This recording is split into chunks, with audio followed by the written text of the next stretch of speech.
I remember the day he arrived. It was a late afternoon in early autumn, when the golden light of the sun brushed everything in the village with a kind of hushed reverence. The trees had begun their slow transformation, their leaves whispering, secrets in every breeze. The market was closing. Chickens clucked their way home, and smoke from cook fires curled lazily into the sky. That's when I first saw him walking down the dusty road like he had always belonged there. He wore deep saffron robes, a color we had seen only in faded paintings in the old temple. His head was shaved clean, his feet bare, and in his hand he carried nothing but a simple wooden bowl. There was something in the way he moved, hurried, almost weightless, as if the earth accepted him gently with every step. We don't get many strangers in our village, and when we do, they speak, they trade, they ask for directions, or water, or shelter. But this one, he said nothing, not a word.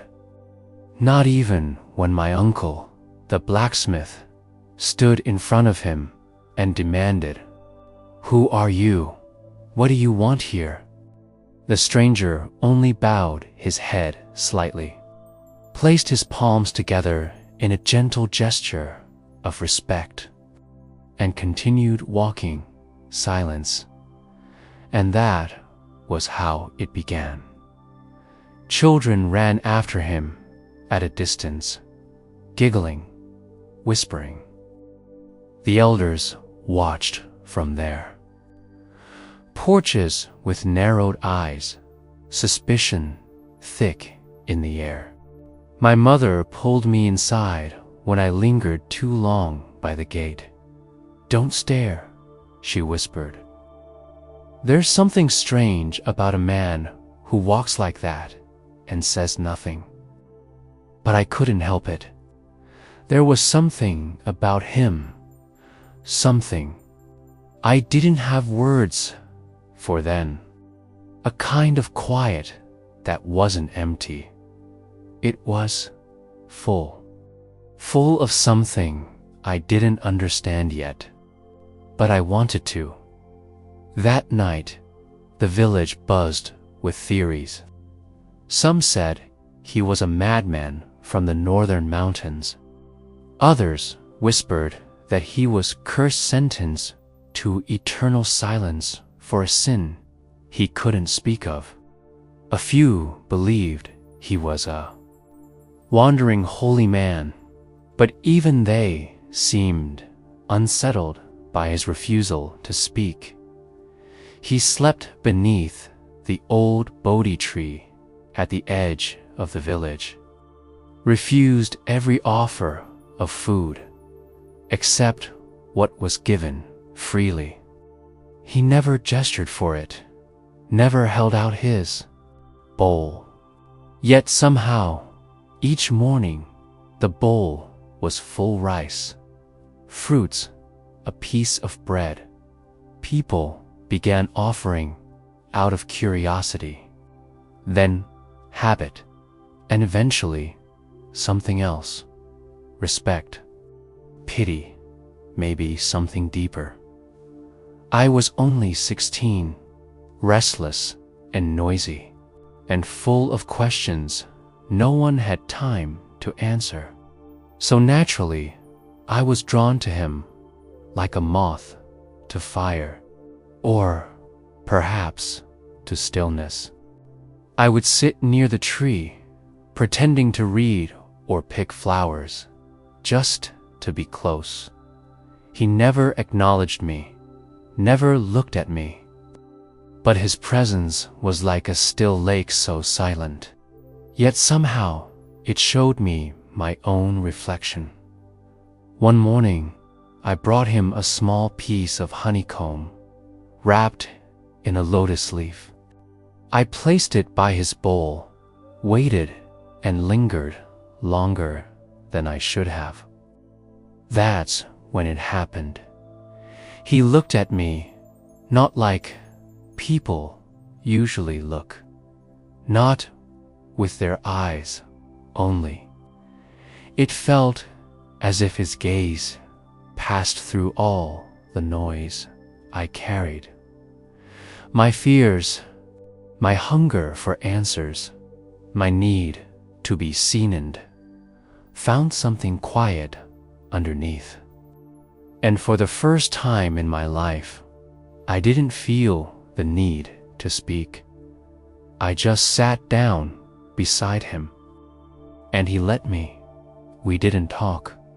We didn't have to, but silence, I learned, is not empty.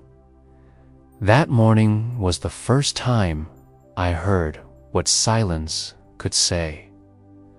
Word spread that he would be staying, but staying wasn't the right word.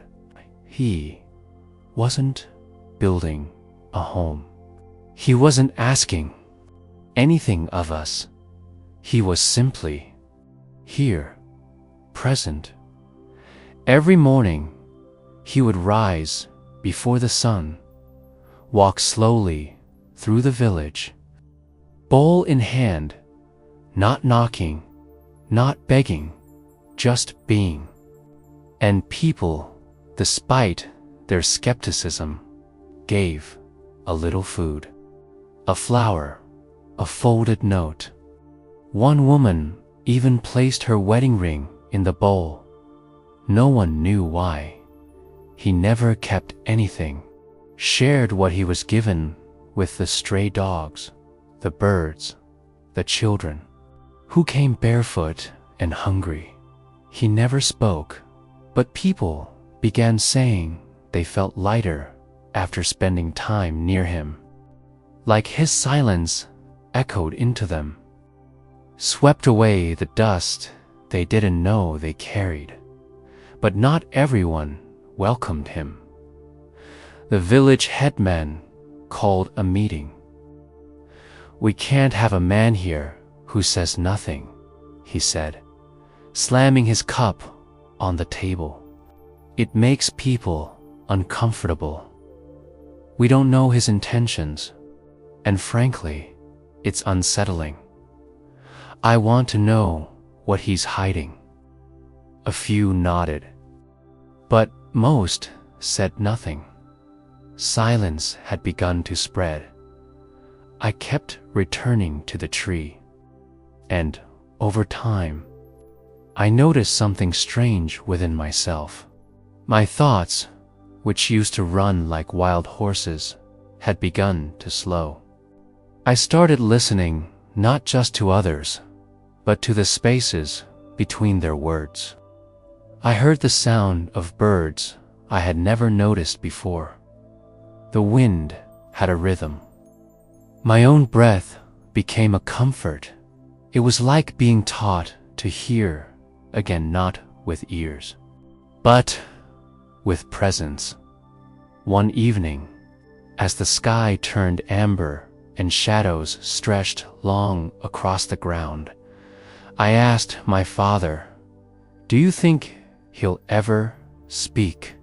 He looked up from sharpening his knife and said quietly, "He already is, just not with words." I didn't understand fully then, but I was beginning to. Looking back now, I realize what unsettled the village that first day wasn't his silence.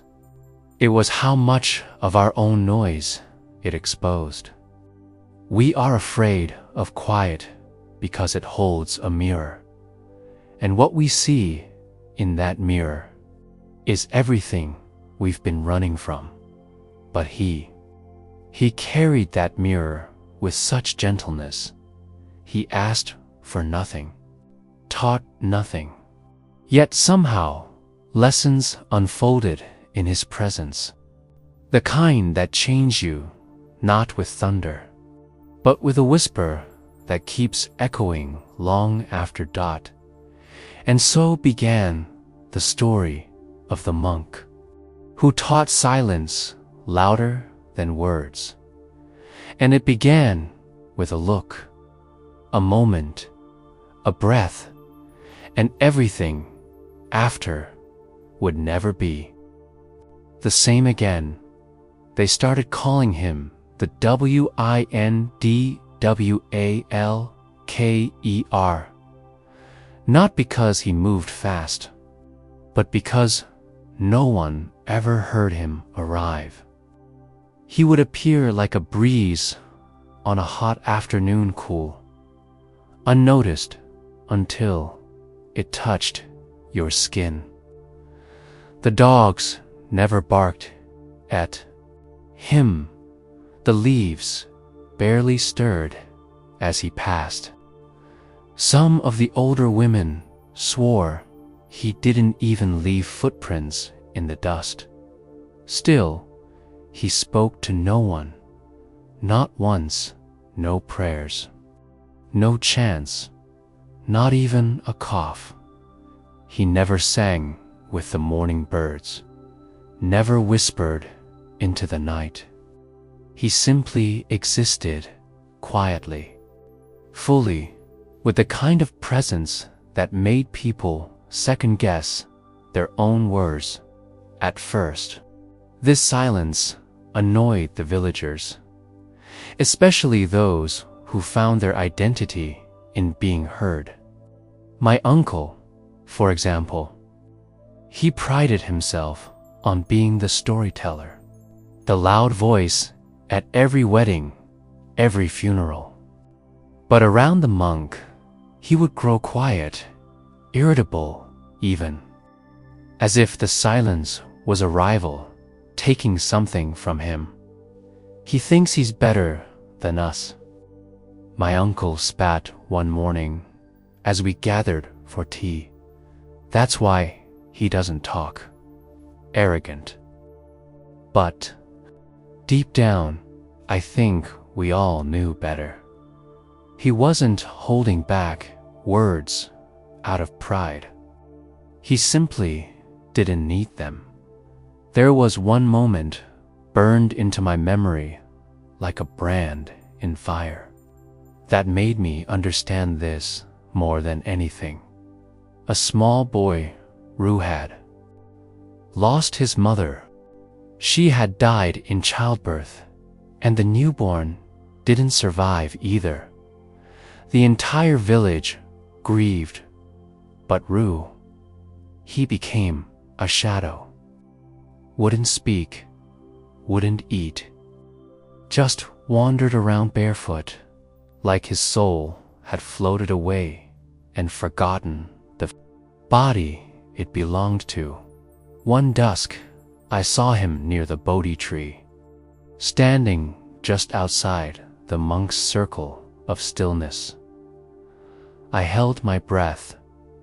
The monk, as usual, sat cross-legged, eyes gently closed, palms resting on his knees.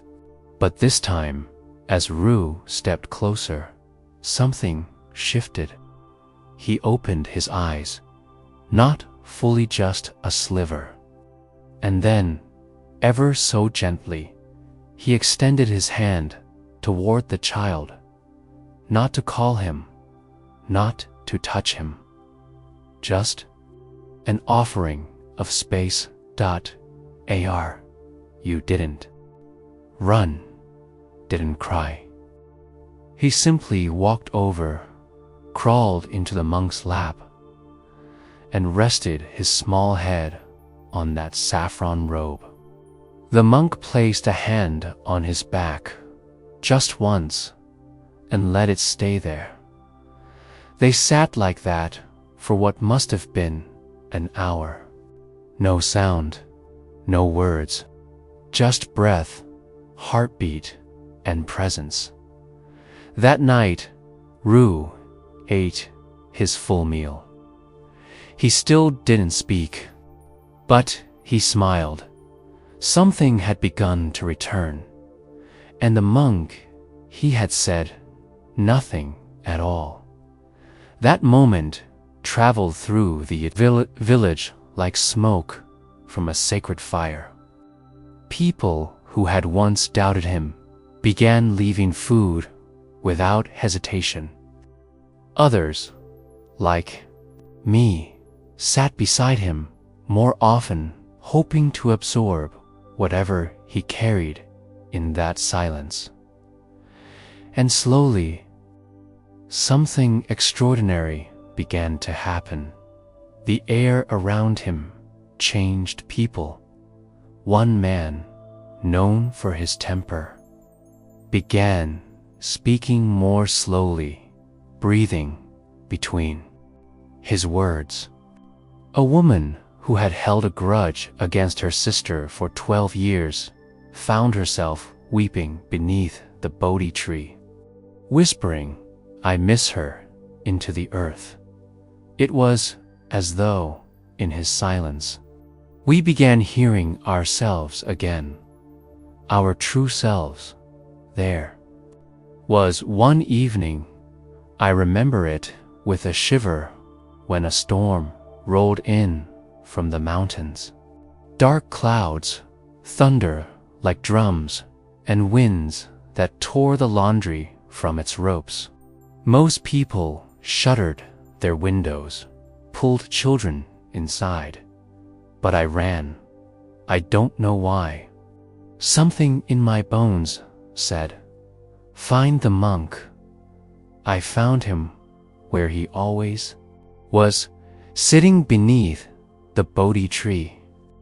The wind howled, leaves swirled, and the first heavy drops of rain began to fall. But he sat unmoved, eyes closed, robes fluttering like a flag of surrender to the moment. I stood soaked, watching him, confused and cold. Then, without opening his eyes, he lifted one hand and motioned, not for me to stop, but to listen. So, I did, and what I heard, it wasn't just wind or thunder. I heard myself. The noise I carried inside, the fear, the worry, the constant ache for something more, all of it rose with the storm. And as the rain washed over me, I felt as though it was washing through me. Something fell away that night, something invisible but heavy. When I opened my eyes, the storm was easing, like a whisper swallowed by the wind. The next morning, Ki was back beneath the tree, just as serene as if nothing had happened. But I had changed. I knew it, and I wasn't the only one. We stopped trying to make him speak. Instead, we began speaking less ourselves, not out of fear or awkwardness, but because words began to feel clumsy, loud, unnecessary. Around him, we learned that silence had layers, that stillness had a sound, that even when no voice was heard, so much could be said. A boy with a stutter found comfort in sitting by the monk, free from the pressure to explain himself. A woman, widowed, young, and long ignored, started painting, again leaving her colors at the base of the Bodhi tree. And I began writing for the first time, not for school or approval, but simply to understand what I was feeling. Every story I wrote began with silence, With him, I once asked an old traveler who passed through our village if he had ever seen a monk like this before. He nodded slowly. Yes, once, long ago, in a place where even the rivers held their breath to listen. I asked, did he ever speak? The traveler smiled. He didn't need to. His silence was a language older than words. Now, when I look back, I realize the monk wasn't teaching us to be quiet. He was teaching us to listen to the wind, to each other, to the spaces in between our hurried lives, and perhaps, most of all, to ourselves, not with ears, but with the kind of attention that can only grow in stillness, the kind that doesn't just change how you hear but who you are. And somehow, in that sacred silence, we began to return to what we had forgotten, to what we had always been. There is one image of him that stays in my mind, clear as glass, the empty bowl. He carried it every morning like a sacred relic light, effortless, resting in his palms as he walked from home to home. He never knocked, never waited. He would simply pause near the gate, gently incline his head, and stand. Sometimes food was placed inside, sometimes nothing, but never once did he seem expectant, never once disappointed. He simply received, door didn't hand, walked on dot. At first, I didn't understand. To us, a bowl is only a container, a tool to hold food, to carry water. But to him, it was something else, something more. I remember asking my father about it. One afternoon, while we sat repairing a fishing net, why does he keep bringing that bowl if he doesn't ask for food? My father didn't look up. It's not about the food, he said. It's about what we choose to fill it with, or what we don't. That confused me even more. Days later, I saw the monk stop at the home of the village merchant-man, known for his riches and his reluctance to share them. The merchant opened his door, looked down at the bowl, then scoffed and said, "You've had enough from the rest of us." The monk didn't flinch, didn't move. He just stood there still, calm, present. The merchant slammed the door. I expected the monk to move on, but he didn't. He remained standing there, bowl in hand, eyes lowered, as if the closed door was still open in his heart. After a few minutes, he bowed gently and walked away. I watched all of it from behind a tree. That evening, the merchant came to the Bodhi tree. He said nothing, placed a fresh mango and a folded cloth into the bowl, lying near the monk's feet. Then he left without a word. That's when I realized something. The bowl was not a request, it was an invitation to give, to reflect, to be seen without judgment, to offer something, if not food, then presence, if not words, then honesty. I started spending more time watching him, noticing how he held the bowl. It was never clutched, never clung to. His hands were loose, open, almost reverent. One day, I worked up the courage to bring my own bowl and sit beside him during his morning walk. He glanced at me only once, but he said nothing, as always. I followed him in silence, mimicking the way he stepped, how he paused, how he stood before each home. But the responses were different. People smiled at him. Then they looked at me confused, amused. One woman gave him a handful of rice. To me, she said, "Come back when you understand what you're carrying." I felt ashamed that night. I sat under the Bodhi tree, bowl in my lap, and waited. When he returned, he sat beside me, folded his legs, and placed his own bowl between us, and then he did something he had never done before.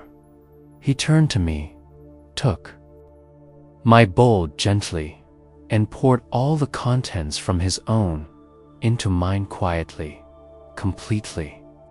When the last grain had fallen in, he turned the naughty bowl upside down and placed it between us. He closed his eyes. I stared at both bowls, confused. Was it a gift? A gesture of approval? A test? Hours passed. The sun slid down the sky. Still, he didn't speak, but in that silence, something stirred in me. It was the first time I felt what it meant to be truly empty. I looked down at the full bowl in my lap, overflowing now with what was not mine. And beside me, his was inverted void. Yet he appeared more complete than I had ever been. The lesson hit like thunder wrapped in silence. All my life, I had tried to fill myself, chasing knowledge, approval, success, even spiritual ideas, believing that if I gathered enough, I would finally be something. But he was teaching the opposite, that emptiness isn't lack, it's space, space to receive. Without demand, space to be present. Without ego, space for others, without needing to control them. The bowl was not about hunger. It was about openness. An empty bowl welcomes. A full one resists. The next morning, I returned the rice to him, quietly, humbly. He accepted it with a bow and didn't speak. But in that exchange, I felt something sacred pass between us. After that day, I never brought my bowl again. I just walked with him, sometimes behind, sometimes beside. Not to collect, but to witness, to understand. I saw how even when people offered spoiled food or ignored him completely, his demeanor never changed. He held the bowl the same way, gave the same respectful bow, carried the same stillness within him.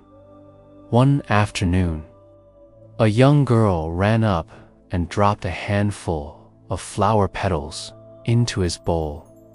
He smiled not with his mouth, but with his entire being, a joy that radiated like morning light. That was the moment I finally grasped what true presence was. It's not being somewhere physically. It's showing up without agenda. It's letting yourself be a empty, open, honest, so that the world can meet you as you truly are. That monk, he had no possessions, no words, no name that we knew, but he held more truth in that empty bowl than all the sermons I had heard in temples. He taught me that silence wasn't absence, it was readiness, and that presence wasn't performance, it was surrender. I've since tried to live like that bowl, no longer trying to prove, just trying to be. It's not easy, but each time I feel the urge to speak without meaning, to fill silence with noise, or to hoard instead of open eye, remember him, the monk who never spoke, and the lesson of the bowl that needed nothing to be complete. The first time I noticed the change in myself, it wasn't in some dramatic moment of revelation. It was in the way I sat with my own thoughts before the monk came. My mind had always been a noisy marketplace, voices, memories, regrets, plans, anxieties, all shouting at once. I used to avoid silence like a cold room. I filled every space with sound conversations, music, endless distractions. But after weeks of sitting beside him, something within me had started to slow. Stillness began to feel less like absence and more like a kind of presence I had never known before. It wasn't just me. The village began to shift too, slowly and quietly, like dawn creeping over a sleeping hill. Old men who once argued in the tea shop now sat for long minutes watching the wind move through the trees. Children played without shouting. Even the dogs barked less. It was strange and beautiful, but it wasn't magic. It was something deeper, something human, something the monk's silence had awakened in all of us. I remember one morning clearly. A woman named Lilo Sharp-Tongued, known for her complaints, came to the Bodhi tree. She wasn't there to offer food or flowers. She came holding a small wooden box. Shaking slightly, she sat before the monk and placed the box in front of him without saying a word. He didn't reach for it. He simply looked at it, then at her, with the softest gaze I had ever seen. She wept, not loudly, not desperately, but as if something inside her had finally loosened after years of being clenched. I had never seen her cry. None of us had. After a while, she opened the box. Inside were letters, some torn, some faded, some never sent. Letters to her husband who had left her long ago, and to a son who had died without her forgiveness. She had carried that pain like armor for years. But that morning, in front of a man who never spoke, she poured it all out. He listened with no judgment. No advice, just stillness. When she left, the box remained. That's when I understood. The monk didn't need to speak, because his silence gave others the space to finally hear themselves. The echo of our own heart, we realized, had always been there. We had just drowned it out with noise. The stillness he embodied wasn't passive, it was active, alive, intentional, like a pond, so calm that it reflects the sky. There was something else I noticed. People began to speak differently, not less, but with more care. Each word offered like a stone placed gently, not thrown. Even the village meetings, once chaotic and loud, became quieter. Listening became more important than talking. And when people did speak, it felt like they were dipping into a deeper well. One evening, as the sun poured golden light over the rice fields, I sat beside the monk again.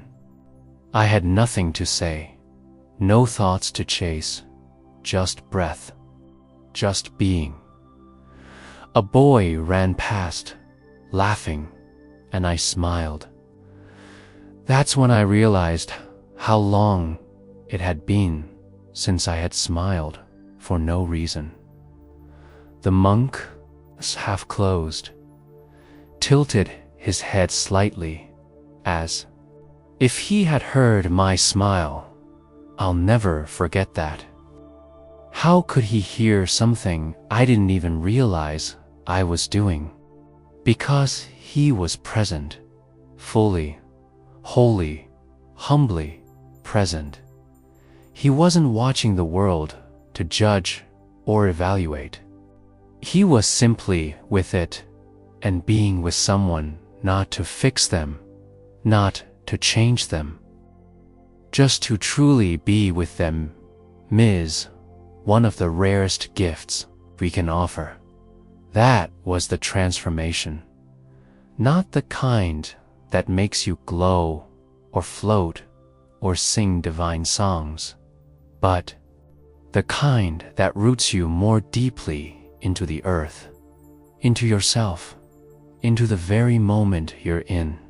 I started noticing things I never had before, the way sunlight filtered through cracked wooden windows, the rhythm of my mother's footsteps, the soft sighs of the earth at dusk. I had lived here my whole life, but had never truly been here. Stillness showed me how much I had missed. One afternoon, the monk stood up, midday, something he never did. He walked through the village, bowl in hand, and people followed, curious. He led us not to a house, but to the old well that had dried up years ago. He placed the bowl beside it and sat. We gathered around him, murmuring, then silence. He didn't speak. Of course not, but slowly, one by one, people began placing things. At the edge of the well, a flower, a coin, a torn piece of cloth, a drawing, a string from a broken necklace. I didn't understand what was happening until I saw the carpenter's daughter lean over and whisper something into the dry, tallow space. She had lost her brother there. The well, once abandoned and feared, had become a place of memory and release, not because someone told us to go there, but because one man sat beside it in stillness and allowed us to come forward. Not out of obligation, but from within ourselves. That was his way. He didn't lead by example, he led by presence. And that presence rippled through the village like a quiet wind, brushing the dust off our souls. Even the birds began nesting near the Bodhi tree again, as if they, too, felt safe in that silence, as if they, too, were listening. One day, my little sister, who had been afraid of everything from thunder to shadows, sat beside the monk without holding my hand. She didn't flinch, didn't look back at me. She just rested peacefully.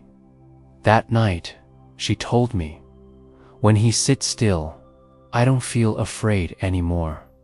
That's when I realized the most powerful thing he gave us wasn't wisdom or ritual. It was permission.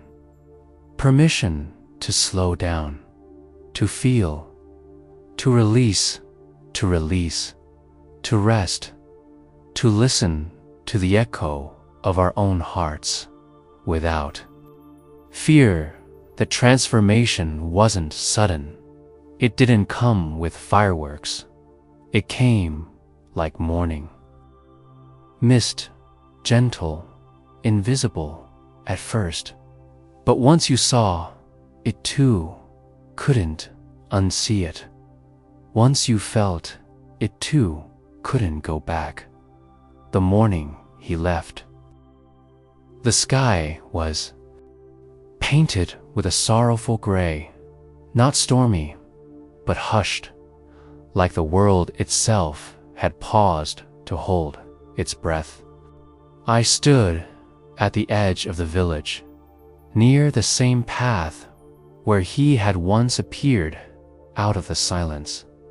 Now he vanished into it. He didn't speak. Of course, he never did. But that day, I felt something from him that went beyond words, a silent farewell that settled over us like mist. His footsteps, once unnoticed by most, now echoed in the memory of every villager who watched him go. I remember clutching the small wooden bowl he had carved for me.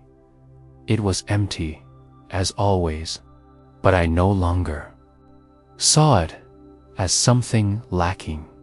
It had become the most honest object I owned. It held space.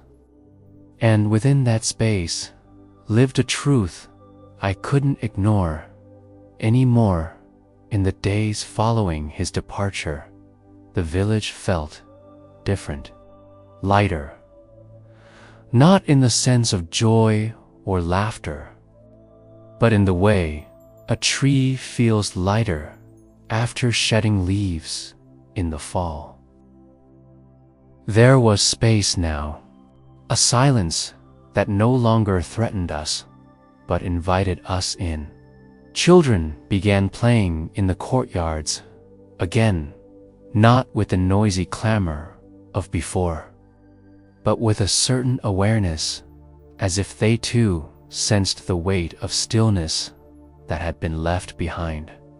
Elders who once feared the stranger's presence now sat quietly together beneath the Bodhi trees, sipping tea without the need to fill every gap with idle chatter. And then came the sound. Not a thunderclap, not a scream, not even a bell, but something softer, something internal, a resonance within the chest that made you pause mid-breath. It didn't come from outside, not really. It rose within each of us, as if his silence had seeded a sound in our souls, and it was only now, after he was gone, that we could finally hear it. For me, it came one evening while I sat by the riverbank. I had gone there often after he left, hoping perhaps I would glimpse him walking among the trees again. But he never returned. That day, I had brought the bowl with me, placing it beside me in the grass as I watched the water pass by in its unhurried, eternal way.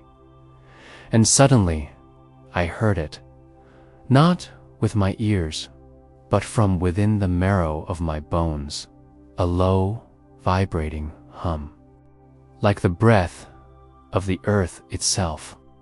It said nothing, yet spoke of everything. I knew then that it was not him who had brought the sound, but us who had finally become still enough to receive it. I wept quietly, unashamedly, because in that moment I realized he had never come to teach us anything new. He had come to help us remember what we had always known. Over the months, a subtle transformation swept through the village. No decree was announced. No sermons were given. But people began to live differently. We listened more, not just to each other, but to the world itself. We learned to sit in silence with our pain, rather than chase it away with distractions. We learned that presence was more powerful than persuasion. And above all, we learned to honor the spaces between things, between breaths, between heartbeats. Some began calling our village the silent one, not because it lacked sound, but because within its quiet lay a certain reverence that could be felt, not explained. Years later, a young traveler passed through. He was curious and impatient, full of questions about the old monk who had once walked silently among us. He asked me, now old, gray, and slower than I used to be, what the stranger had said before leaving. I smiled and handed him the empty bowl. He said nothing, I replied, but this is what he left behind. The young traveler looked confused. It's just a bowl, he muttered. No, I said, it's a beginning. He didn't understand, not then, but I didn't press. I had learned not to. In the end, the sound that changed everything was not a sound at all. It was a stillness deep enough to allow truth to echo back. It was the pause we had all been afraid of. And in embracing that pause, we heard the music of our own hearts now. When I walk through the village and see the younger ones sitting in silence beneath the moonlight, I know the stranger never truly left. He lives in our stillness, in our breath, in the space between each word we no longer feel compelled to speak, and every time the wind stirs the leaves, I close my eyes and listen.